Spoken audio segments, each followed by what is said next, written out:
heading to the Timmins Fur Council meeting tonight, and of course we got a whiteout going, so supposed to get 25 to 35 centimeters of snow in the next 12 hours. So ain't life grand.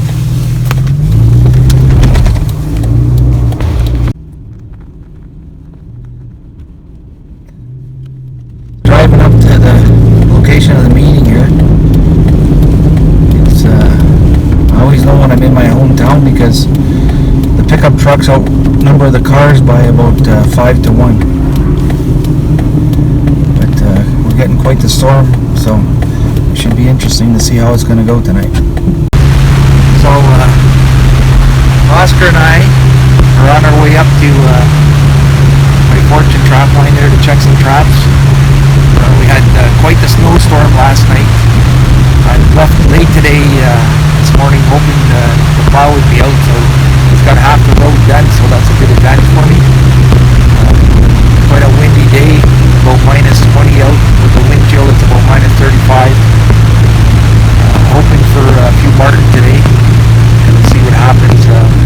Came up last night for a meeting for the Timmins Fur Council, and to take the opportunity to check all my traps before I head back down to my way tonight. So today, Bob's my uncle. It's kind of one of them crappy days. The heater in my truck is not working. So I drove up from North Bay to Timmins last night. By the time I got to Timmins, I couldn't feel my feet. But didn't have really time today to check it. But for whatever reason, my Toyota Tacoma, the heater decided not to stop working on my way up yesterday. So we're just out here today braving the run, and I'm gonna flip it around here. Just want to talk for a second about when you're running a line and you start getting not catching lots. It's really easy to start to say to heck with it, I'm not going to rebait, I'm not going to relure. But a lot of time it has to do with the amount of cold weather you're having. And if you keep at it and keep your sets working and lured and rebaited, as soon as it warms up, you're going to get a nice little surprise. So things aren't going the greatest today, but I'm not giving up. I'm going to keep grinding it out. In order to fill a fur bag, sometimes it's a grind. But if you stay sharp, keep your lure and your bait redone, keep your sets open, when the weather turns around, the days get a little longer, you'll get a nice little catch. That's it for now. This is one of my marten sets, and I tried to set them chest high, but as you can see, the snow level is building up, getting closer and closer to the bottom of the box. What I watch for is to see where the animal, after I capture it, is going to hang, because I don't want to get mouse chews or damage from other animals if it's touching the ground.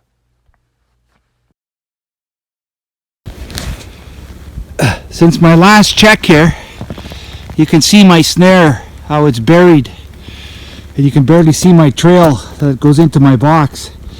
That's how much snow, and I was checking this about 5 days ago, so continuous snow. But I'll step it out and reset it, and I'll show you what it looks like on the way back out. But now I'm using snowshoes steadily here because it's up to my waist. So here's my trail after I've stepped it out. I'll clean it up a bit more, but when the snow starts to accumulate the way it's been doing, this is a nice way to ambush predators that want to take an easy way around stuff. They'll follow right in your snowshoe tracks like nothing.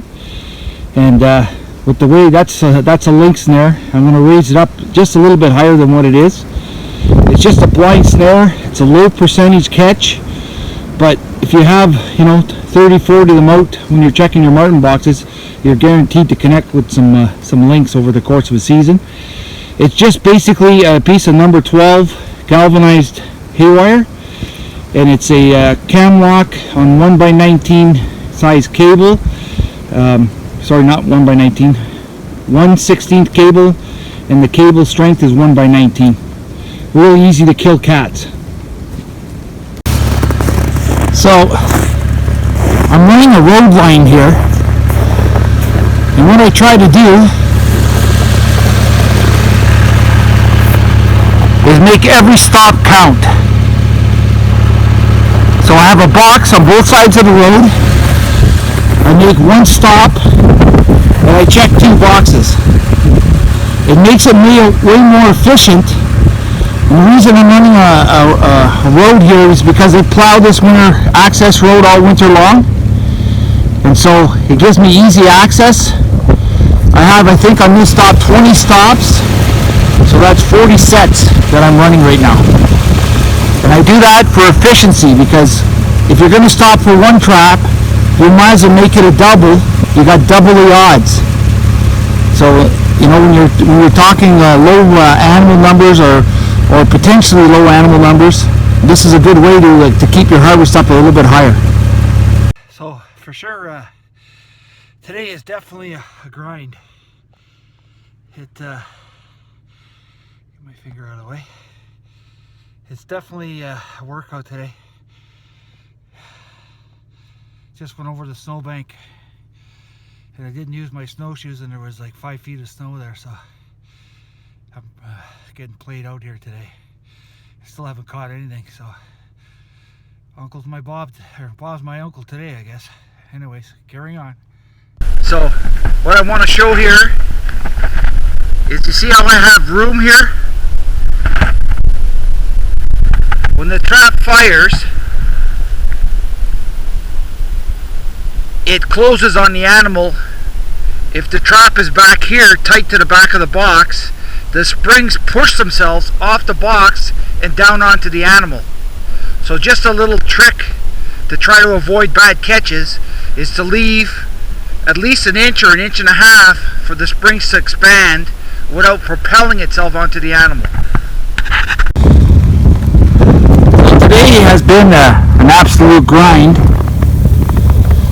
and I think I've checked 40 boxes and I didn't even catch a weasel today.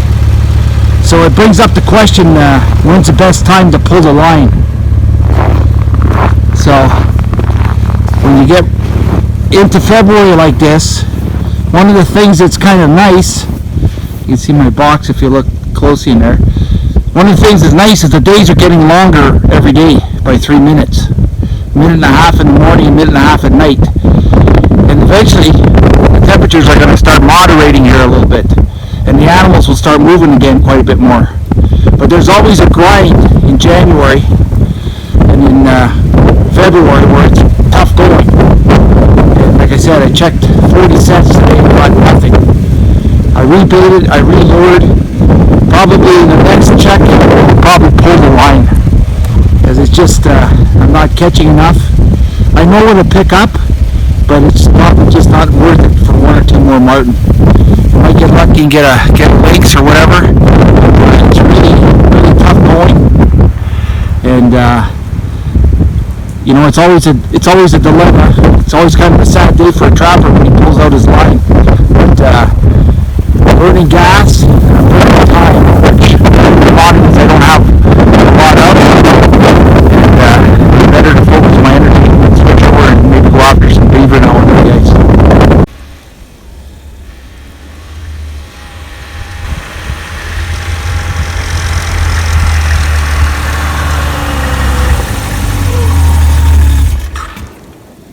Another tip of the day for you. You can see how I'm coming back down my trail and I've got one ski in and one ski out.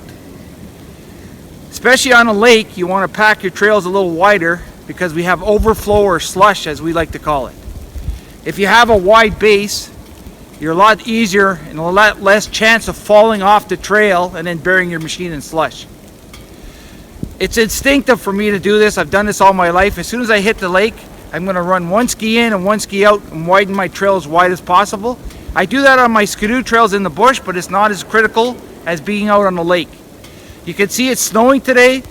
The weight of the snow is going to put weight on the ice, push up the water from underneath, and then you have slush. And you can come over a beaver dam onto a pond and bury your machine in slush. So one way to help yourself is double wide your trails all the time. Instinctively, every time you pass, put one ski in, one ski out, and you're going to find your travels in the bush a lot easier. Well, just making her back into North Bay. had a hell of a ride today because I had no heat in my truck. It was 5 hours of can't feel my feet.